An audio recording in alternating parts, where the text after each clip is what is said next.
Gemini, kumusta po kayong lahat? Okay, so ayan Gemini, maraming salamat po sa walang sawang pagsubaybay sa ating mga reading. And kung ikaw ay bago pa lang sa ating channel, mag-subscribe na po kayo. And i-click mo na rin yung ating notification bell para lagi kang updated sa ating mga bagong upload. So ayan Gemini, ang reading pala natin ngayon is Gabay Kapalaran sa'yo this week. Okay, weekly reading. And sa mga interesado guys sa ating private reading, ayan, mag-avail na kayo sa akin. Nasa description box below yung link ng aking Facebook. Ayan, message nyo ko. And sa mga hahabol naman sa ating wishing candle and cord cutting, ngayong full moon, ayan, meron pa tayong slot. Habol lang guys. Okay, limited slot lang tayo guys kasi konti lang yung nabili ko na candle talaga. Parang ano lang to. Basta konti lang. Okay. Gemini, Sun, Moon, Rising, and Venus sign. Tignan po natin. Gemini, Sun, Moon, Rising, and Venus sign. Gabay kapalaran po this week ni Gemini. Gabay kapalaran po ni Gemini this week. Meron po tayong Gemini, meron kang ano parang pinu-pursue and nakikita ko yung gigil mo dito sa bagay na to na gustong-gusto mo talaga makuha to. So, nakikita ko rin guys na hindi pressure eh. Hindi mo naman pinipressure yung sarili mo pero mauobliga ka talaga. Okay, may nakikita rin ako guys na parang meron kang pinapaliwanag, na parang meron kang pilit na ipinapaintindi. Parang gigil na gigil ka. May makakausap po siguro this week na parang ang hirap niya guys paliwanagan. Medyo ano ka guys, mainitin ng ulo this week. Okay? Ayan. Tignan pa natin. Sa mga mainitin ng ulo dito guys, paliwanag nyo ng maayos para masundin kayo. Pagka kasi paggalit, parang pagtatalo lang ang may dudulot sa inyo yan. Sa inyo na to. Okay? Tignan natin guys. Gemini, Sun, Moon, Rising, and Venus sign. Gemini, Sun, Moon, Rising, and Venus sign. Meron tayong the Chariot. Okay, meron tayong 8 of Swords. Okay, so Gemini, nakikita ko sa inyo the Chariot, opportunity. So, stuck ka na, no? Hindi naman guys negative yung nakikita ko dito. Yun nga lang guys, parang todo gather ka this week. Okay? Dahil meron ka ng dahilan para magsumikap. So, siguro iba sa inyo matagal kayo nawala ng trabaho. Then ngayon, sobra-sobra, no, may mga nag-OT. Yung iba sa inyo parang kakatanggap lang, no? Kakapasok nyo lang sa trabaho.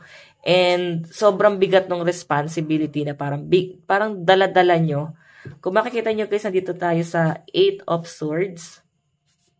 Yung energy mo dito guys, wala kang karapatan na humindi or tanggihan tong opportunity na to kasi binigay na mismo talaga sa inyo.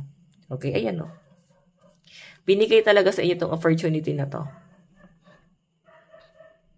Okay? So, marirealize na mga Gemini na parang ang dami pang nagalit sa inyo, ang daming nagmamaliit sa inyo before, hindi naniniwala sa kakayahan nyo. Ganun yung nakikita ko dyan. So, Gemini, ngayon, meron ka lang mapapatunayan sa kanila na lahat ng sinabi nila against you is hindi, guys, totoo. No? Kasi, napatunayan mo na yung sarili mo. Pero wala ko nakita, guys, na galit dyan. So, gusto mo lang talaga, guys, na may mapatunayan ka. Okay? Kung makikita mo, guys, meron tayong, nandito pa rin tayo guys sa 8 of Swords. Stuck ka lang kasi ang dami mong responsibility din. Bigat na bigat ka na sa responsibilidad mo sa pamilya. Ganun din guys sa trabaho. Okay? Marirealize mo siya this week. Na parang, ay, teka, parang ako lang pala yung gumagalaw. Pero, ma-appreciate mo rin guys yung ibang tao. Kasi parang, kung sa family to guys, ma-appreciate mo rin yung family mo kasi may ginagawa naman sila. Kahit paano, gumagawa sila ng paraan para matulungan ka. Okay? Gumagawa sila guys ng paraan para kahit paano is masuportahan ka. Okay? So, hayan guys. Titignan pa natin ha. Kung ano man itong ipaglalaban ng mga Gemini, pwedeng patungkol din sa trabaho. Pwedeng ikaw to, no, na parang pinipressure nila na maghanap ka na ng trabaho. Yan, sa mga walang trabaho.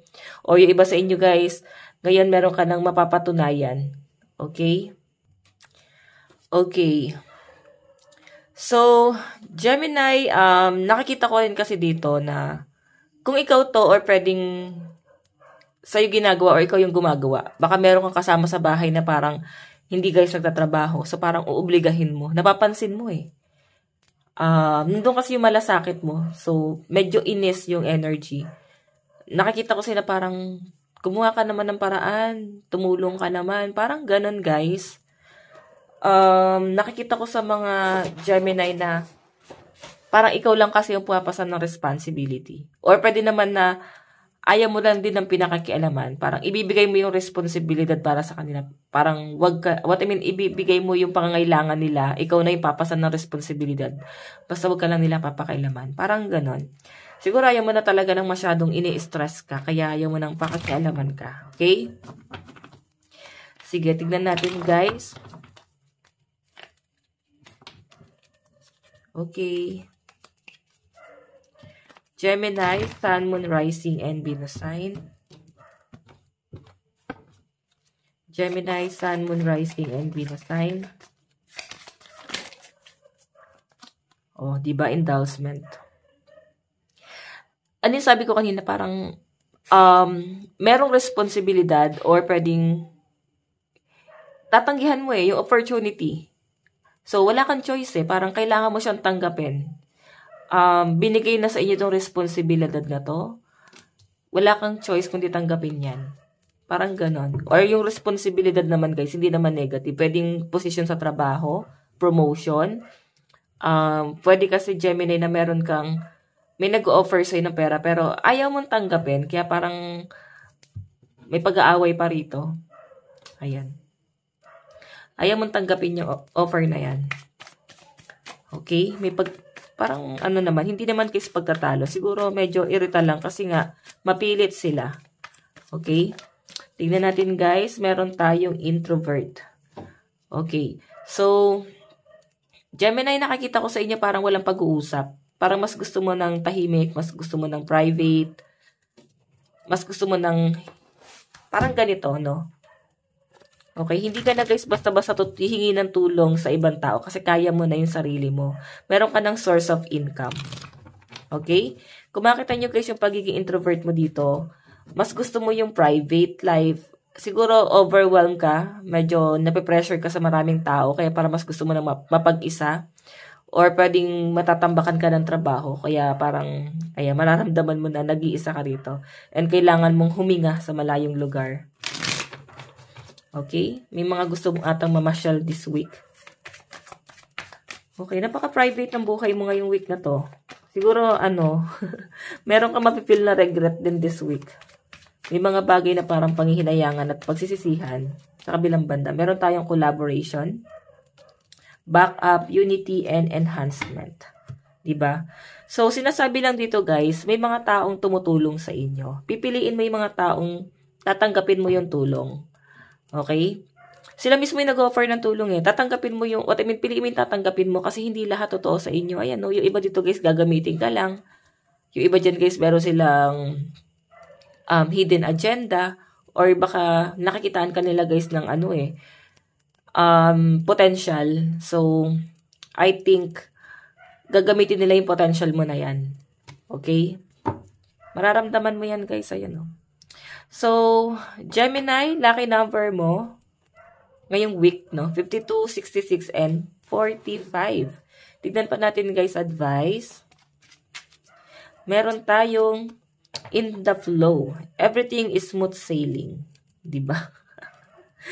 So guys, ang nakikita ko dito, napakadali lang ng buhay, lalo sa'yo. Masyado ka lang din nag-overthink. Pero kung titignan mo lang guys yung kabilang banda, walang problema. Okay? Kung magpo-focus ka dun sa realidad, sobrang gaan pala talaga. Pero, bakit ka nag-overthink? Okay? Meron ka kasing regret na mapifeel this week. Meron po tayong overcoming obstacle. Diba? Matatapos na lahat ng mga problema mo. Kung ano man din itong mga iniisip mo, Gemini. Okay? So, alam mo, struggle mo sa pera. Kung may struggles ka sa pera, mawawala na yan, guys. Kasi tignan mo to, yung endowment. Diba? parang kailangan mo ng tulong pero darating ang point na hindi mo na kailangan ng tulong ng ibang tao, hindi mo na kailangan umasa sa taong to kasi kaya mo na yung sarili mo. Okay? Sige, guys, ito lang naman po ang inyong reading. Maraming salamat po. God bless and love you all. Bye-bye.